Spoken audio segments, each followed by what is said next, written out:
Welcome to the Think Factory podcast. We got one question for you. What keeps you up at night?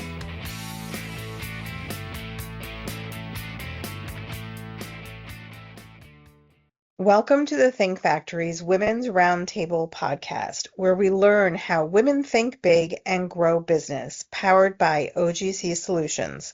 My name is Alka Bahal. I'm a partner with Outside General Counsel Solutions and the chair of our Corporate Immigration Services Group. I'm very happy to be your host today. I'm excited to have with me here today Dory Ellis Garfinkle, Chief Marketing Officer at Siegel+Gale. Welcome to the podcast, Dory. Thank you so much. Great to be here. It's our pleasure. Can we start by having you tell the listeners a little bit about yourself, about your current role, and what brought you there? Absolutely. So I grew up outside of Detroit, which AKA Motor City, where the car you drove wasn't just transportation, it was pretty much your identity. It was the ultimate flex. If your parents worked at Ford or GM or one of the suppliers, and you had like a really cool car in your driveway. So cars were status, they were culture, they were livelihood, and everyone I knew lived and breathed the automotive industry. So I went to Boston to go to really arty communications school, Emerson, and I was pretty sure that I was going to do something very creative and completely different with my life than going into the automotive industry. And I really had my sights set on being in New York and this, wonderful creative path for myself. And my first job out of college, Buick retail ads. So I was an account coordinator at McCann in Detroit, working on Buick. And which, for me confirmed that I really needed to get to New York and do something else entirely. But instead, McCann moved me to San Francisco, and I figured I'd stay there for maybe a year or two. And that's not at all what happened. Because what I found in San Francisco was this whole world of people trying to reimagine how cities move. And I got completely hooked. I was running regional marketing at Zipcar, if you remember Zipcar. And then led the launch of CarShare out of AAA's Innovation Lab, and then was at a carpool app, and then did brand marketing at IDEO in Palo Alto. It's the design innovation firm. You may know it. They are the first designers of the Apple Mouse. And then found myself leading bike share marketing at Lyft. And so if you're sensing a theme here, at some point, I realized I had spent my entire career trying to convince people to get out of their cars. Someone who grew up in Detroit, surrounded by people whose jobs depend on people buying cars. And I just, at some point, took a look at myself and said, I'm sure a good therapist could probably unpack that one for me someday. But anyway, now I am the CMO at Siegel+Gale. I'm in New York and loving it. Siegel+Gale is a global brand consulting firm. And the meta situation I live in daily is the pleasure of, being the marketer, a full stack marketer inside of a company full of brand and marketing experts. And so running demand gen and lead gen for a firm where every single person in the building has strong opinions about branding and marketing, really keeps you sharp, but it's a total delight. So interesting. So your roots took you in a direction unexpectedly. It did, yes. One of the things that I always come back to, some of the best advice I ever heard was, your career is not a ladder, it is a jungle gym. And I think that's so true. So true. I love that. So you've built a unique career at the intersection of culture, creativity, and business strategy. Was there any specific moment in time when you realized marketing wasn't just about selling something, but about shaping how people feel and behave? Yeah. Honestly, I'm not sure that I ever experienced them as separate things, the selling and the behavior part of it. But what I will say is that early on, everything was execution. A/B testing, optimizing a conversion funnel, and figuring out why, one subject line outperforms another by some percentage. And there's something really genuinely satisfying about that because it's measurable, it's concrete, there's a right answer, and it's in theory easier to draw the line to the sale at the end of the day. But the deeper I got into mobility and transportation, which, by the way, is an incredibly emotionally loaded category, the more I realized that the tactical stuff only really works if you understand what's actually going on in someone's head and how they're thinking about their own life. Like at Zipcar, we weren't just selling car rentals by the hour. We were asking people to let go of something they've been told their whole lives they needed to own. That was the message. That was the core of what we were doing at Zipcar. And that's not a conversion rate problem. That's really a macro system around urban life that's also part of a belief system, right? So you can't A/B test your way out of a belief system, and you can't sell somebody something that you can't sell an idea or, move their money, change their behavior if they're not ready to receive it. So for example, the bike share campaign that I led at Lyft was called Yes, You Are a Bike Person. And that came entirely from a psychological insight. People weren't riding bikes in their cities, but not because they didn't have access. It was because they didn't see themselves necessarily as someone who could ride a bike. They just kind of thought as the bikes as street furniture. And so, the identity was the barrier there in a lot of cases. And once you name that, the whole strategy unlocks and people can start to see themselves inside of a new behavior, inside of a new idea. And that is told through the creative, the channels, the message, and everything kind of flows from that one truth. And so I think my honest answer is that like the tactical part, that work really taught me precision and accountability. Mhm. And concurrently, the psychological piece taught me where to aim. And I think the best marketing really lives at that intersection of rigor and measurement, but also like these gut checks about, is this true? Is this actually right? And is this actually how people think and feel and see themselves? And that's sort of the beauty of being in this field that's kept me going, because it's very complex, but it's also very, very interesting and tends to change a lot, which, full circle, probably explains why the kid from Motor City spent 20 years trying to get people out of their cars, which is that it's not really about the cars. It's really That's about right. the art and science of it all.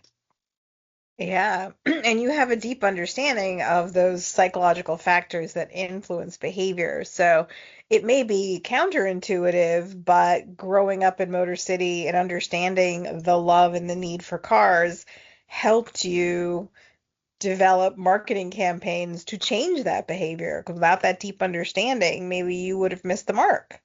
Yeah, yeah. There was something that was particularly compelling for me about understanding people's relationships to a lot of things in their lives, and what it takes to shift behavior is not just an idea, but it's an offer. So, and yeah, the reframe that I had to make kind of early in my career was understanding people don't really buy products, they buy versions of themselves. Hmm. And I've increasingly seen this to be true, not just for things that people buy off of, an ad on TikTok, but it's also B2B decision making. Big, multi-million dollar purchases are emotional as well. And so the real job of marketing isn't just to explain what something is, but it's to show somebody who they could be or what their business could be if they chose it. And it's actually, very, very philosophical, but it's also practical in that you're looking at a barrier. And once you can kind of figure out what that barrier is from a marketing standpoint for your audience, um, that's a big unlock. And you kind of, Mm. from there, have a place to jump off of and build around. And it's almost never what it looks like on the surface. So, like, for example, with bike share, the obvious assumption was that people weren't riding bikes because they weren't convenient enough, or like there weren't enough stations, or pricing was confusing, et cetera, et cetera. Those are all real friction points, and those were all data points that were given to me from the product and marketing team when I stepped into the role. But when we dug into some of the more qualitative research, it was the identity problem. People looked at someone on a city bike and thought, that's just another person riding by. That's not Mm. that's not me. That's so they had made a decision about themselves, I guess, unconsciously before they ever considered the product. And so I keep thinking, like, my marketing strategy 101 class at Emerson, consideration, like, get to consideration, then get to, preference, and then get to, this whole sort of funnel model is one thing that really hasn't changed for marketers over time in this way. And so this Yes, You're a Bike Person campaign, it wasn't a tagline. It was really an idea, and it was a direct response to that psychological barrier. And it was an invitation really to reconsider what they were telling themselves, what they believed about themselves. It was a incredibly diverse Democratic campaign that showed vignettes of people in their everyday lives with bike accessories, someone brushing their teeth with a bike helmet on, Mhm. someone walking down the runway with like a bike light flashing on their handbag. And so it was really a compelling idea. And because it was rooted in this true human insight, it landed, and we got 5 million incremental rides in 6 weeks. We got all this earned media. We had, the films running in Times Square. We got, industry accolades, and the whole idea was to bring new people into the bike share identity and world, with their first touch being through the Lyft app and not the bike share app. So ultimately, it was a brand association campaign and a conversion campaign that I think really kind of cleverly and effectively got around that barrier. So one of the things that I love most is just that, it's marketing now in my role, especially at Siegel+Gale, is to look at the goal and the business objective, and to work back from that as you're finding your way in through the insights that you need to put something together that at first seems modular. We need a dash of this, we need to use these channels, this should be the message. But then you craft it in such a way that the result is more than the whole of the parts. And that's kind of the magic that that marketing, that being a marketer can bring. That's not to say it's a perfect system. There's a lot of challenges and triumphs and tribulations along the way, but that's one of the things that I enjoy most these That's days. amazing. So I want to touch on something you mentioned there. You really live in an interesting space that requires both creativity as well as a business discipline. How do you build a strong storytelling and brand vision while still meeting the very real expectations for growth, performance, and results? Yeah, it is a balancing act. And the good news is that most marketers are well suited to that. And there's all these, I mean, there's levers, right? And part of a marketer's journey is to discover what those levers are to driving an outcome. And you'll find folks that just want to kind of stay in the shades of one particular lane. So, maybe they just want to be thinking about through the creative lens, the design lens, the product lens, and thinking through, um, you know, really just like what's the most compelling advertising plan, um, and kind of getting into the weeds and tweaking this and that and optimizing the entire channel mix.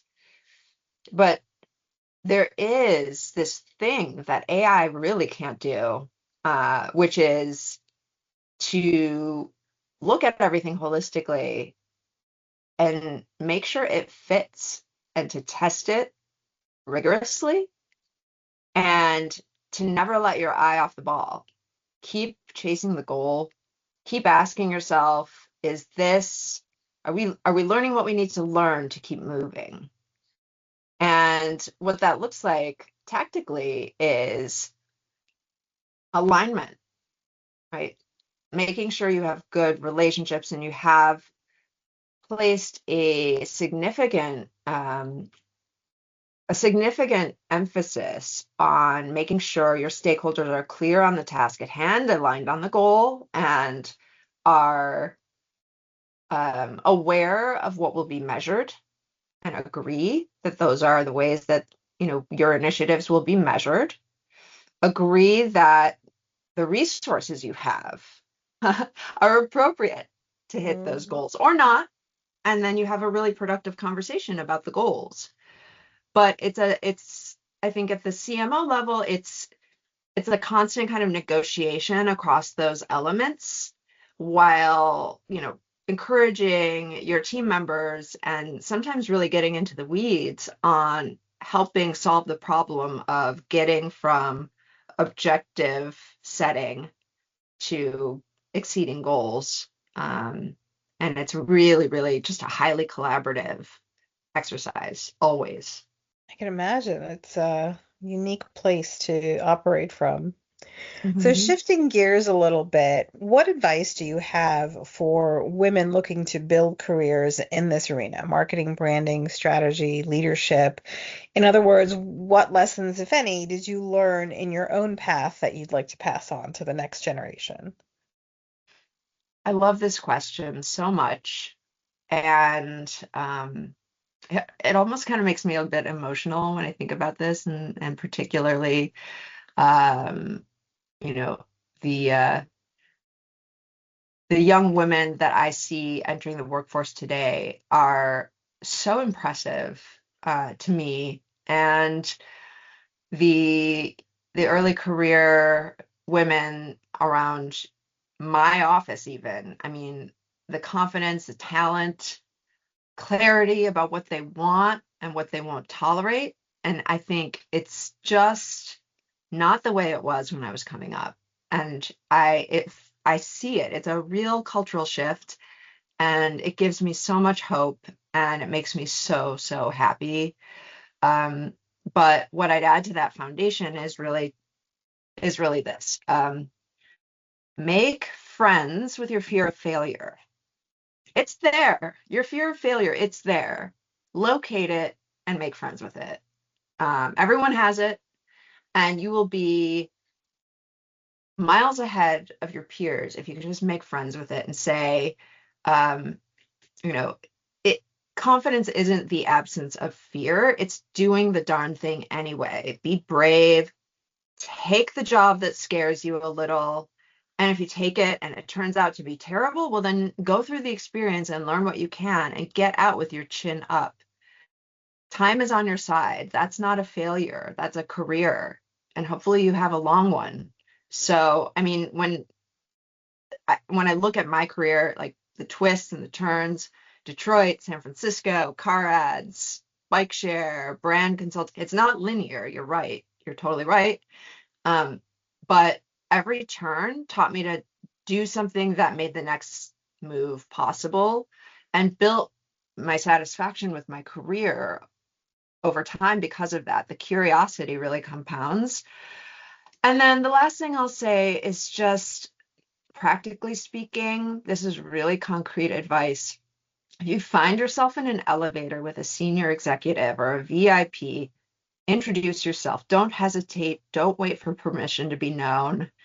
That kind of confidence is rare, and it always, always, always makes a good impression. And I just think, the world has enough people that are just waiting to be discovered. And if you are the one that shows up, good things will come of that.